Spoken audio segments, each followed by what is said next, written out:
एक गांव में ऋषभ नाम का एक लड़का रहता था। वो बहुत गरीब था। उसके घर में खाने पीने के लिए भी मुश्किल से कुछ होता था। उसकी माँ दिन भर दूसरों के खेतों में काम करती और ऋषभ गांव में छोटे मोटे काम करके घर चलाने की कोशिश करता। एक दिन सुबह सुबह वो खेतों की तरफ जा रहा था। आसमान में हल्के बादल थे और ठंडी हवा चल रही थी। चलते चलते उसकी नजर एक पुरानी बरगद के पेड़ के नीचे पड़ी। वहां मिट्टी में आधी दबी हुई एक अजीब सी किताब चमक रही थी। ऋषभ ने डरते डरते किताब उठाई। किताब के ऊपर सुनहरे अक्षरों में लिखा था, जादुई पुस्तक, केवल सच्ची दिलवाले के लिए। जैसे ही उसने किताब खोली, अचानक तेज रोशनी फैली और उसके सामने एक बूढ़ा जादूगर प्रकट हुआ।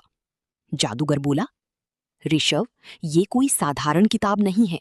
इसमें ऐसी शक्तियां हैं जो किसी की भी किस्मत बदल सकती हैं। लेकिन याद रखना, इसका इस्तेमाल केवल अच्छे कामों के लिए करना। ऋषभ पहले तो घबरा गया, लेकिन फिर उसने हिम्मत करके पूछा, क्या मैं इससे अपनी माँ की मदद कर सकता हूँ? जादूगर मुस्कुराया और बोला, अगर तुम्हारा दिल साफ है तो ये किताब तुम्हारी हर सही इच्छा पूरी करेगी।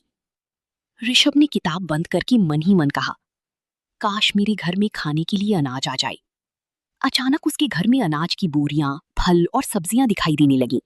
उसकी माँ हैरान रह गई।